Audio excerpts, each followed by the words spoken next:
Good afternoon, Stephen. How are you? I'm good. It's cold over here, though. I envy the fact that it's your summer at the moment, isn't it?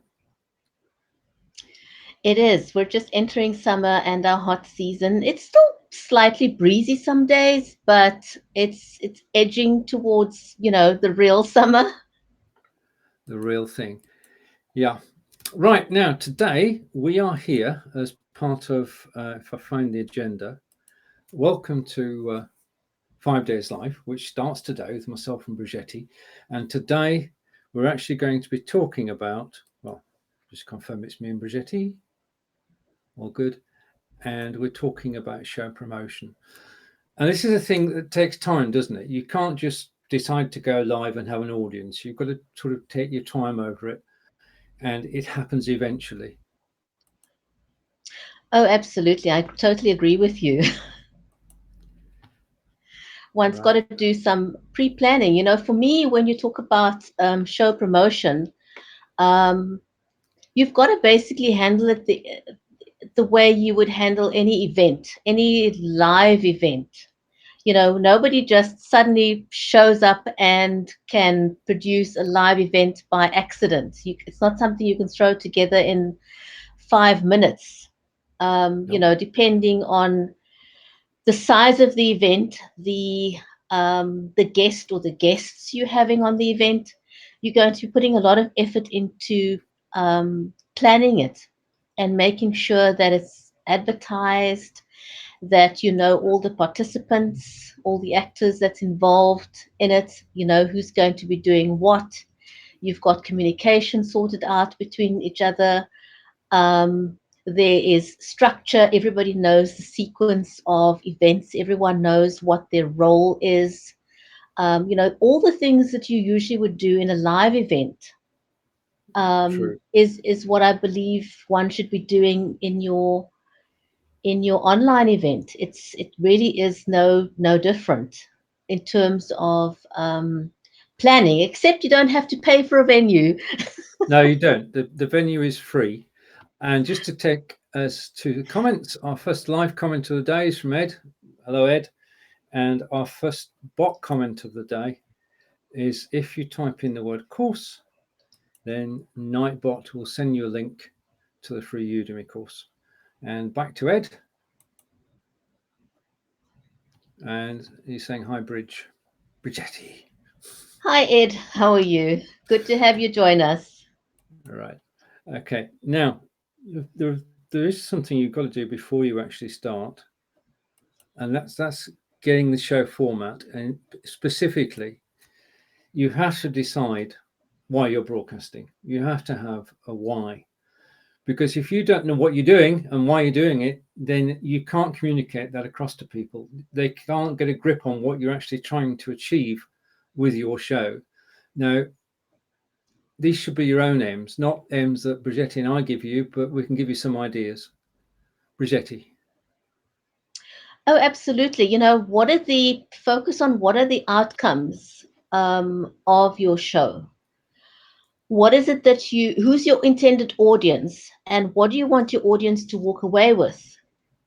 Are you like in Ed's case, for example? Ed is selling property, and his aim is to have people buy property from him. He wants to showcase property and people must buy it. And so he's putting all kinds of processes in place so that people will know that he is an expert in his field, and he showcases that so that people gain confidence in his ability um, to sell them property. He wants people to know that he knows a thing or two of property. And so, similarly, if you're selling cars or whatever it is, you want to show your expertise in whatever it is so that you stand out from your competition. What is it about you that's different? Um, and why would people want to buy eggs from you as opposed to buying eggs from the neighbor or from the greengrocer down the store? What is it Well, about your eggs, your brand of eggs, that, why do people want to buy from you? yeah, the wisdom on YouTube is that you should be in a niche. You should become known for a particular topic, rather than having a scattergun approach and talking about everything under the sun.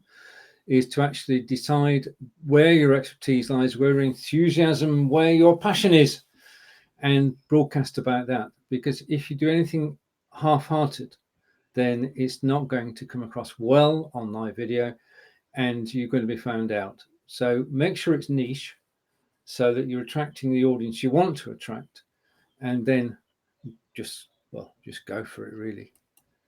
And now on to our next topic, and well, this is all about one topic, actually. I'll just put it up on the screen if I can find it. And nope, it's not that button. It's that button. Okay, so this is all about promoting your show. So we say you've got to start with the right content, you've got to start with the right ideas, and then you can set about creating an audience. And there are various ways of doing that, but it all involves work. Nobody's going to come and watch your show unless they know about it. And this is where promotion comes in. So you start off with your friends, invite your friends to your early shows, send them a message on Facebook Messenger, or send them an email. Or alternatively, you can actually build a list of contacts. You can use messenger bots to do that. We may get to that later in this broadcast. And finally, messenger list, building your list. And just scrolling down a bit, Bridgetti, I'll come to other points. Well,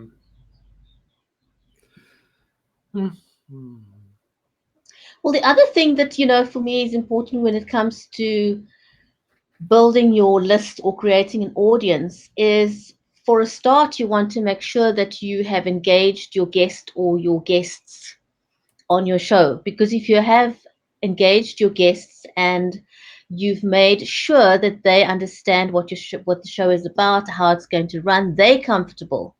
Once they are comfortable and they know that you're going to make them look good on screen, that this is going to be a successful broadcast, they will be more open to sharing their contacts with you and opening you up to their networks.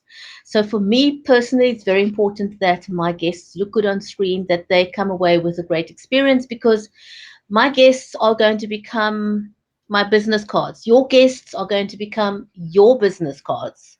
So you want to do everything possible to make sure that when your guests walk away, they say, I want to be on that show again. I had a great experience. I want to come back. And so what they're going to do is that they're going to want to share that, because now they're happy with the broadcast. They're going to want to share that with their contacts, their networks. And so that gives you that broader audience that you're talking about. Yeah, and that's what happened with Writer's Corner. Absolutely. I've definitely had that experience. We've had people that have wanted to come back. In fact, we've got a list of people that have been on the show before, and they've asked to come back because they had a great online experience. And that's what, we all should be aiming for, is that they have a great experience and they want to come back again. Totally. Right, now you've got something about the title of the show. Yes. Now, when it comes to the title of the show, you want to create something that would make people want to see it. They want to see the title and say, I want to see that show. Make sure that your title is catchy. But I have a warning here. You do not want to have, and I've seen many creators do that. They use a clickbait title. And, personally, I do not like clickbait titles because it's short-lived. It's cutting off your nose to spite your face. If you use a title that is clickbaity, you want to make sure that you can deliver on that title. Because if you had a title and your content or your show does not match that title, people are not going to come back again. You catch me once with a clickbait article, I ain't coming back to watch your shows again. So be very careful with clickbait titles. And I think Facebook, I'm not sure that it's in it. Stephen, I don't know if you know about it, but I think it may be even against Facebook's terms of service to use clickbait titles. It's certainly against Um, this. Yeah. Mm. It is, and I agree with everything you said, Bridgetti. You shouldn't promise more than you're going to give within a show. So what we're saying is, know what you're going to be talking about. Make sure that you find your audience, and also, in addition to that, there are things that you can do before the show, which is design a show card. Now, like we've got a show card for this show, which is there, and basically it's got the date and the time on, it's got the show title, it's got pictures of Bridgetti and myself, because this is the show about Bridgetti and myself, and it says we're on YouTube very subtly, and this is part of 5 Days Live. Now that's all the information that people need. You can put more in the description, but this is a warning from me. If you are Wordsworth or Shakespeare and you want to write a long screed like that as an introduction to your show, then you're going to enjoy writing it. You're going to enjoy reading it, but nobody's going to read past the first couple of lines unless, well, certainly not the second time or third time. So what you should do in your show description is keep it to the point. Describe what you're going to do, what people can find in the show, do it as factually as possible, and make your show card enticing. And hopefully, if I press the right button here, we've got the show card for tomorrow. And you'll see also that because this is part of a series, the show cards all are identifiable as being part of 5 Days Live. So I just go through to Friday, because we're back on again on Friday with Tina. So those are the 5 shows that are on this week, and more about those later in this show. Yeah, because you feel that the show card has got to catch attention, Bridgetti. yes, design give it some thought. It shouldn't be an afterthought. Your show card isn't an accident. It needs to be planned, it needs to be thought out, it needs to be well designed. Make sure you've got all the elements on there. And as you said, don't put too much text on it. Similar to, I would say, a guideline is similar to the way you would do a Facebook ad, for example. Facebook will Right. usually turn down your ad if it's got too much text on it. So Mm-hmm. you want an image that's eye-catching. You want a title that's eye-catching. You want just the essential data on the essential text, not too wordy, that it's too much for people to read, just enough to get their interest. But if it's eye-catching, it's to the point, um, that just enough to make people to want to go and reach out and say, I want to go and see that show. It's like when you pass a billboard. If you see a great billboard, you think, wow, I want to go see that show because the Indeed. billboard caught your attention. And so your show card is your billboard to your show. Make it count, make it work for you. And you need to have who is on the show, what is the show about, and when is it. And those 3 elements have got to be in the card somewhere. Now, what I generally do is I design the card one day, leave it overnight to simmer, and then come back the following day and make sure I've got everything in there that I want in there. And you can also road test it as well, as I did with the cards that are part of this series. Right. Okay. So that's the eye-catching card. And basically what you're looking to do is a perennial question. Do you broadcast on your personal profile or do you broadcast on your page? What are your thoughts? Well, there are definitely advantages to broadcasting on your page, which I do as a personal preference, because you can get so much more, definitely on Facebook, in terms of statistics, Mm. that Facebook provides, and that your data about your show is valuable to you, especially if you are wanting to monetize your shows, that data becomes extraordinarily valuable, and you're not going to get that data on your timeline. No, Um, or in a group. or in a group. It's only on your page because that's what it's designed for. It's designed for business. And in fact, Facebook's going to penalize you if you're trying to do business on your timeline. So I'm not going to suggest that you try and run your business on your timeline. You certainly can do promos for your shows on your timeline. You can go live on your timeline, tell people about your show, invite them to the show, but then invite them to come over and watch the show on your business page. You always want to refer them to your business page. You want to create your audience on your business page. You can get all those metrics that Facebook has got to offer. Yeah, because if you go on your personal page, then all you'll get is the number of views, and you will not be able to see how long people watched for, where they watched from, how long they stayed, and what your best bits were. In other words, when the audience was actually retained. Now, we do get that on YouTube, which we're grateful for because we're on YouTube today. And this is Be Live Studio 2, broadcasting to YouTube. And this is the start of something amazing. Now, in terms of the show, before today's show, Chris, the video, which was then posted everywhere and shared on Twitter and posted on YouTube.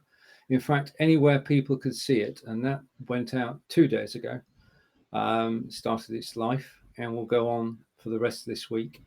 I may well promote it depending on what reception it gets. So a short video to actually entice people to watch, to attract an audience, let people know when you're going live. Video captures more attention than a still image. The next thing you could do is you can actually write a blog post in advance of the show with a link to the show as soon as you've created the post. And this brings us on to scheduling the show. Bridgetti, what are your thoughts on scheduling? Should we or should we not schedule? In my personal opinion, I believe it's good to schedule because then people can plan. People can put it in their diary. And if you're running it's always advisable, and this is what Facebook likes as well.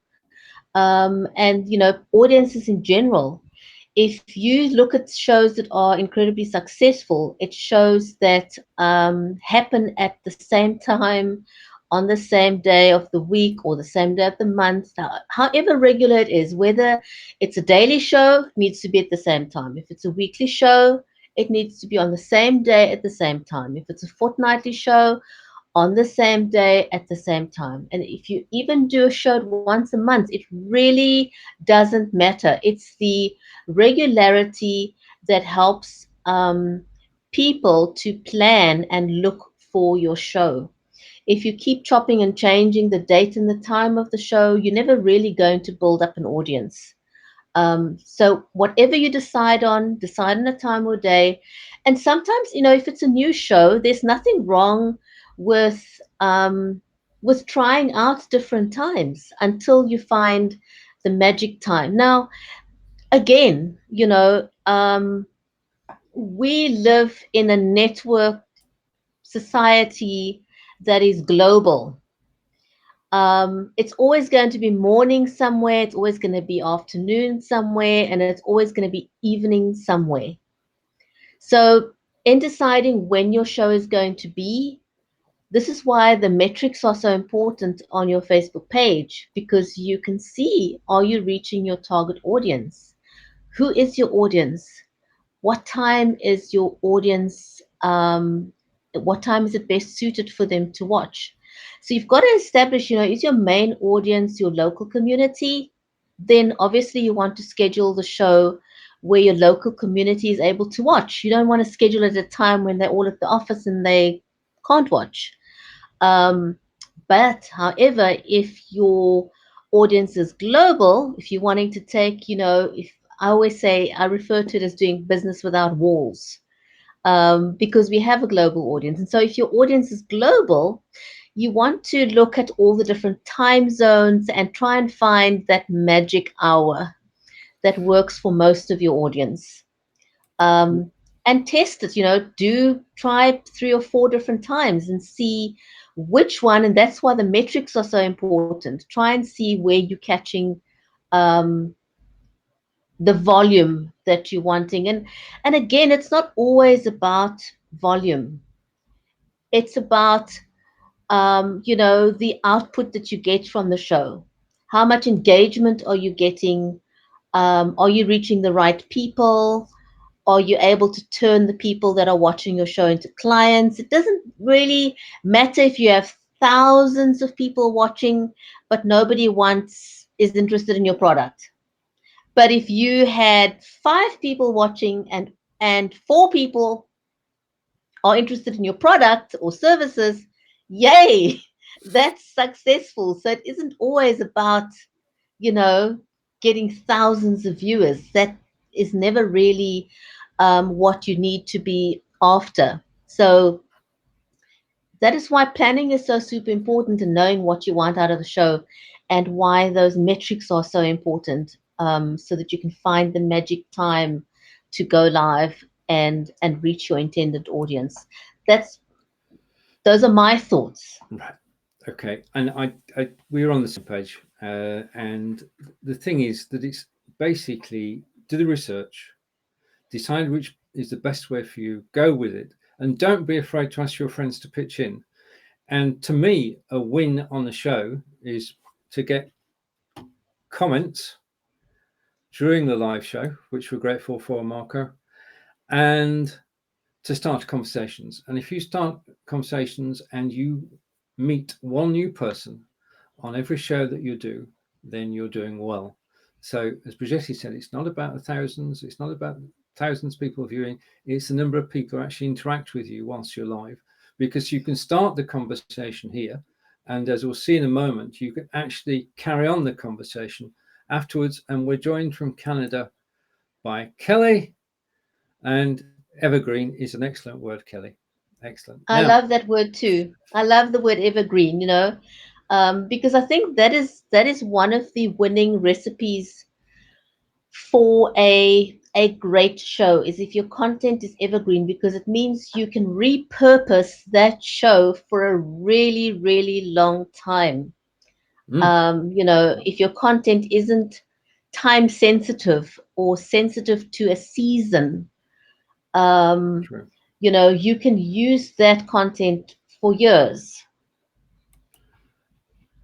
Totally true. And now, last time we got together on 5 days live, we couldn't tell people that they can do the following before the show because it didn't exist in the form it does now. Um, if you're on Be Live TV and you schedule your show, you can now share that scheduled show direct into Belivers Group. And Belivers Group has got heading towards 11,000 members now. And I give you, for instance, for instances, 2 shows that I shared in there on behalf of people have had, well, they had when they went in there about 10 views, which means that very few people actually watched. Within the group, they've now had over 100 views. So I know from experience that if you schedule your post, share it in the Belivers group, it will be watched. Okay. And the time to do that is now, because not everybody knows that you can. So rather than the daily thread that Bridgetti and I used to run, you can now post directly into Belivers group and get viewers. It works. But there's a caveat, Okay. What's and the caveat? I want the caveat is that your show has to be produced using Be Live TV, because the group is for the Be Livers community. That's So fair. you don't want to post shows in there that you've used a different streaming software. So post your shows in there if you're using Be Live TV as your software to go live, and showcase it to others, because you are showcasing your ability to use the software for one, and you're showing people how you use it to promote your products or your services. And you can also get, if you're sharing your shows in the group, there's 11,000 people in there.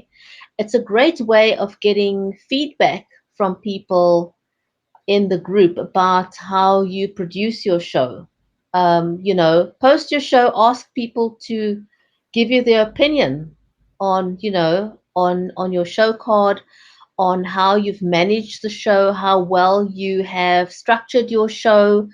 Ask people their opinions on how well you have um, used all the functions that BeLive offers, the lower thirds, the scrolling comments, the use of your logo, the use of your show cards. Ask people, for example, do you think I'm a good producer? Do you think I do this well?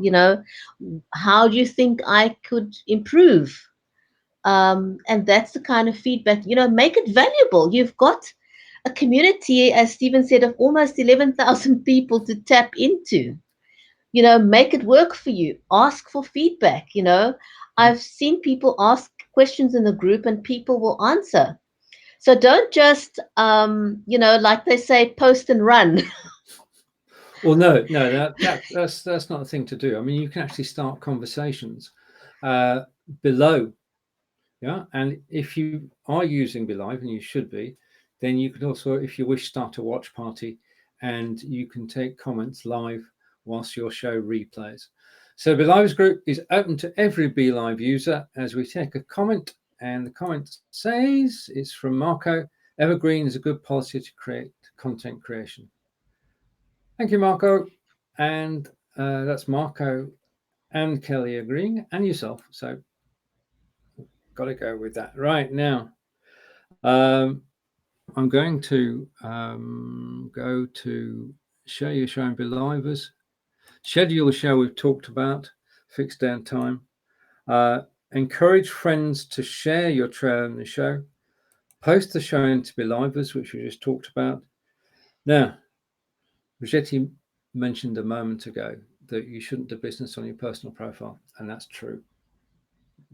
Facebook don't like it, but Facebook don't mind you share the video to your profile. In other words, you're showing a copy of it rather than the original.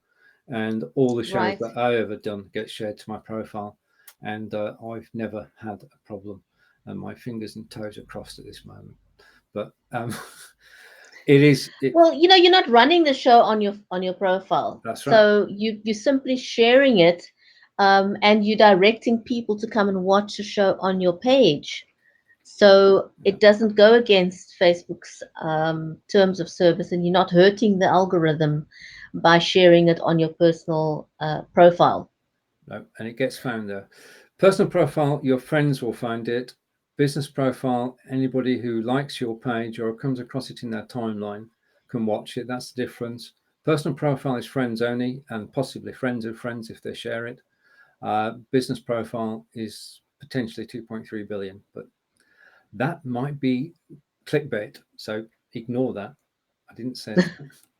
Right. The next thing you can do is you can actually use live cross posting. Now, we've been doing this for some time through the live video hub, and you can cross post to other pages. And when you go live on your page, you go live on other pages too. And this is a very powerful way. We know that it works. It brings in an audience that you would never see because it's coming from whoever is hosting that particular page. So it's a way to gain a new audience. It's a way to gain new followers, is to actually use cross posting. And we both cross post regularly. Of course, we cross post to the live video hub. We cross post to David Burrows pages as well, to Fonz's pages. In fact, we're not proud. Anybody who'll have us who's got an audience, we'll cross post. And because when you take a cross posted show, you're actually giving your page content. And if it's content that you approve of, and you do have the final say whether a show is actually on your page or not, then you're actually building your own brand using other people's content, which is, again, another great way to actually enhance your reputation. Because every time you share somebody else's post, people think, they actually know who, they can see connections. Yeah. Absolutely, absolutely. So, and it doesn't cost you extra money. to do that. So, any opportunity you get to share your broadcast with a different audience, um, grab that opportunity, Right. because you never know what that might lead to, you know. Um, and another great way for me to, that you can employ is by asking for references and referrals from people that's been on your show, previous shows. Ask them for a reference. It's like, when you're looking for a job, you've got to present references, and it's no different with running a show or an event. Especially if you're new, ask people what the experience was like, and people will go and read the reviews, and then they will want to be on your show, and if they see good reviews, they'll be more inclined to share. That's true. And talking of uh, sharing across social media platforms and tag people. So you may or may not just be going live on Facebook. Today we're going live on YouTube. So this video can be repurposed and shared, on a website, can be reshared on Facebook, um, any other platform that you've got access to. Share it. Um, Tagging is can be very, very useful indeed, because you do want to tag anyone who has been involved in the production of the show, Mm-hmm. anyone who's been on the show. You want to tag those people so they can share it with their audience. And then you may have a list of people who say, hey, tag me. When you go live, tag me. So don't forget to tag those people. What I Certainly. personally would warn against is just randomly tagging hundreds or thousands of people. I Um, I hate those posts. I hate it when people tag you in a post which is nothing at all to do with you, and it says at the top, with Stephen Healey and 98 others. Well, thank you for thinking of me, but when you put 98 people there, you're not really reaching out to me. You're reaching out to an audience, my audience. And what you'd like me to do is to share that post on my timeline. And sometimes I do. I'm not saying I say no every time, but it can get annoying if you're continually getting tagged in posts. And the other thing is that this is also a way to annoy Facebook, because if people complain about the tags, in other words, you can remove the tag and you can raise a complaint at the same time if you wish, if you've been tagged so many times by that person. So I think we both agree tagging in moderation, like all things, in moderation is a good thing, because you that's can. a good word, Stephen. Use tagging with I like that. Use tagging with moderation, with care, because it can be very, if it's used like everything else, if it's used with care and with thought, it can be incredibly effective. But if you misuse it, if you use it ineffectively, you're going to annoy people, and literally you're pushing your audience away. You don't want to do that. All right. Before we started the show today, I did the promo video, which is about 90 seconds. Using InVideo, created that. Everybody who's involved in 5 Days Live sent in their own photographs that they would like to be used, and I've used everybody's photograph. That video was then went onto YouTube, it went onto Facebook, and everybody who's involved in the production this week was tagged. And that's legitimate, that is in moderation. And I wanted to give a shout out at this point in time, because you're going to see him on Wednesday. Marco said evergreen is a good policy to have, and also says, yep, a good policy for content creation. And Marco also tagged us all when he shared this week's broadcasts as well. And on to Kelly, and Kelly is saying, unless it's a hashtag. Okay, Yes. fine. Okay, right, point taken.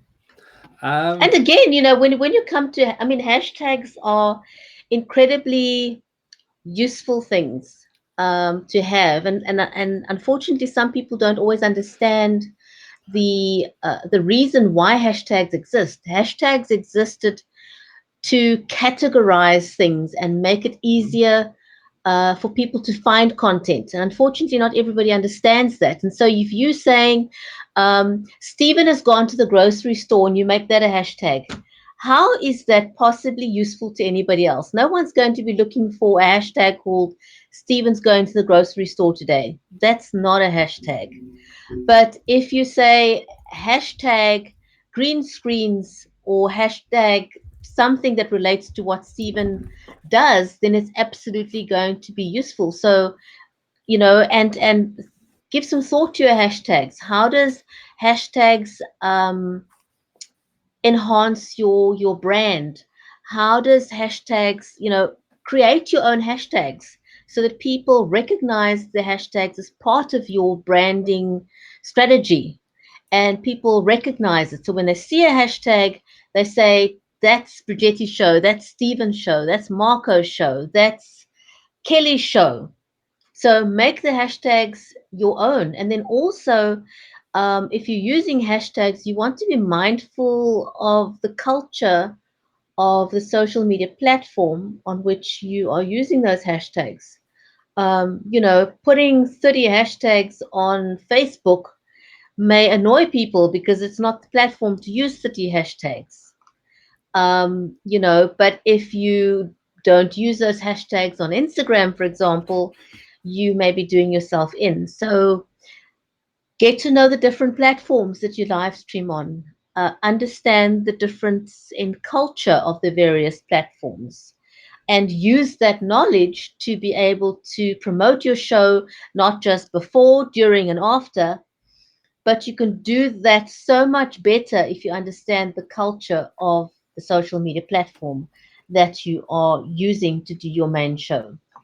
Case in point, YouTube. YouTube search is phenomenal, and providing you are logical and truthful in your hashtags. In other words, don't put the hashtag don't use a hashtag which doesn't relate to your show, is what I'm saying. But for the series that we're doing this week and all the videos that I'm doing from now on, which are live on YouTube, which are be live on YouTube, they have a hashtag, and the hashtag is be live on YouTube, and that goes at the beginning of the title and also goes in the hashtags as well. So if anybody's searching on Google and they search for Be Live in YouTube, then all the live shows that are being done on this channel will actually show up in the search. And using hashtags, we know it works. If you were to go to YouTube at this very moment, if you've got a unique hashtag, then straight away you can find videos relating to that hashtag.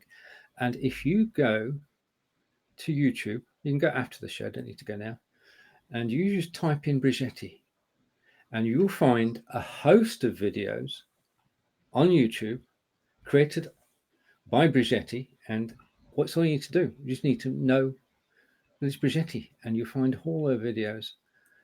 A bit more if you're looking for me. If you type in Stephen Healey and then Be Live, then you'll find my videos, and that's because that's the hashtag that I use, or one of the hashtags that I use. After this show, when the recording is available, I will edit the title so it says Be Live on YouTube, show promotion with 5 Days Live, Bridgetti and Stephen. Then I will go and I will do the hashtags. And the other thing I'll do is I will then do a cover photo, which will be taken from the show itself. And it's usually, generally speaking, one where Bridgetti and I are smiling. That happens quite often in our shows. So that's the post-production that will happen. And that means that the shows get a longer life. Now on YouTube, it is evergreen. And this show that we're doing now has a life far beyond the 45 minutes of the show today. And hashtags are one way to achieve that. And if you want to know about hashtags, then we'll do a show on hashtags. But for the moment, we'll stick to show promotion. Now, the other thing is after the show, after you've been live, and this is the opportunity to actually start a conversation, Bridgetti. Oh, absolutely.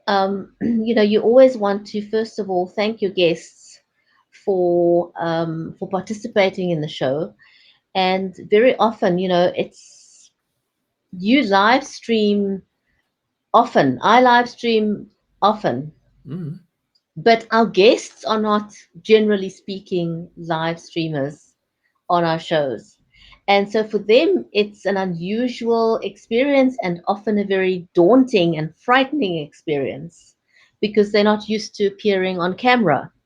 And so you want to make sure that that they feel comfortable, and you want to thank them after the show. Ask them whether their expectations have been met, and generally speaking, if they had a great experience with the show, if they didn't feel embarrassed for whatever reason, they're going to be a lot more inclined to want to share your broadcast with their network. And so you want to be especially careful if you have a well-known person on your show. You want to take care with every show, but especially if you had a well-known guest, you want to make sure that they look good and that they had a great experience, so that they are so that they feel confident to introduce the show and share it with their network. Because as I said in the beginning, that becomes your business card. That Mm. helps you with show promotion moving forward. Um, and the other thing that I think is a great idea and that I use is to do promo clips, Mm-hmm. and that's where your evergreen content comes in about your video that we talked about earlier. Is the fact that you can now, and Facebook, in fact, Stephen, I don't know how many, I don't think they've rolled on all pages, but I have it on some of my pages where Facebook allows you to actually create clips on Mm. Facebook, Yeah.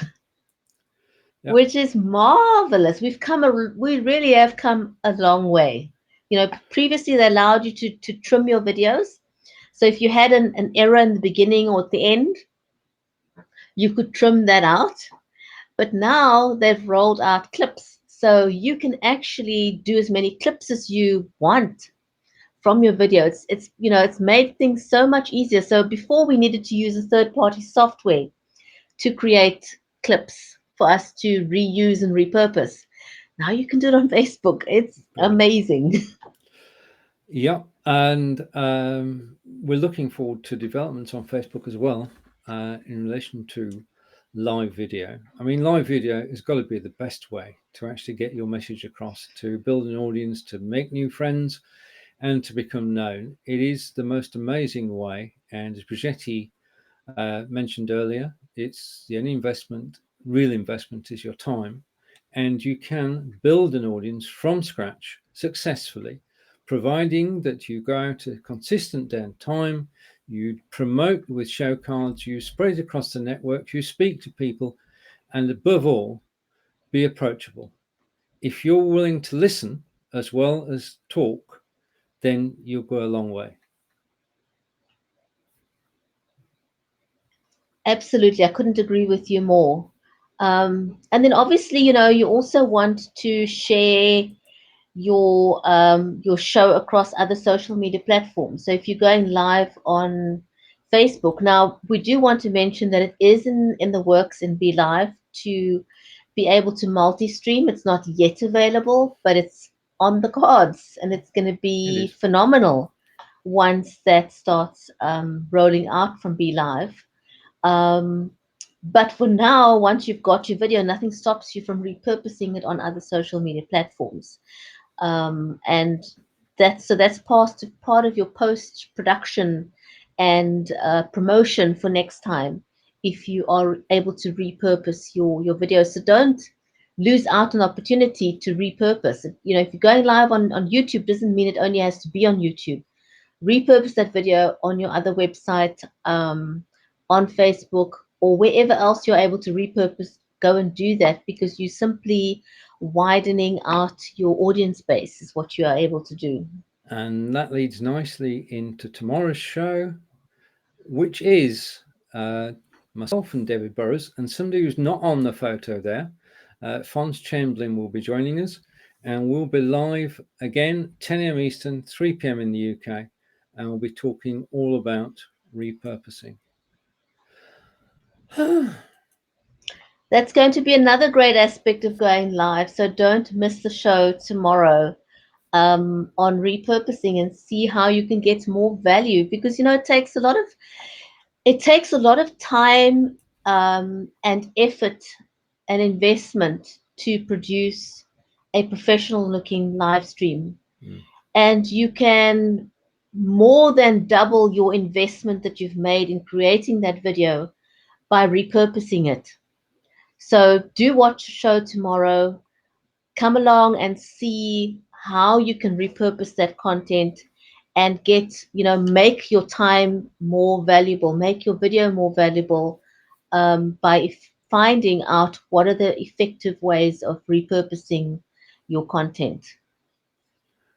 Right. And to Ed and to Marco and to Kelly, thank you for commenting today. And Bridgetti, as traditional, it's over to you to close the show. Well, as is customary, a huge big thank you to our live audience for today. We always appreciate you. And it's great that we could go live today on Facebook and again on YouTube. A reminder that you want to share your shows in the Belivers group as well. There's almost 11,000 people there. So share your shows, ask for feedback, get the engagement going, and you're going to reap the rewards of doing that. So thank you for joining Stephen and I today. We are joining Cape Town with devices, and so from me in Cape Town, it's goodbye and enjoy the rest of the week. Come and watch the show. You and I will be back on Friday at the same time. When we're talking about show presentation and green screens, we'll be with Tina. Looking forward to that. Bye for now, everybody. Take care, and we'll see you soon. Bye.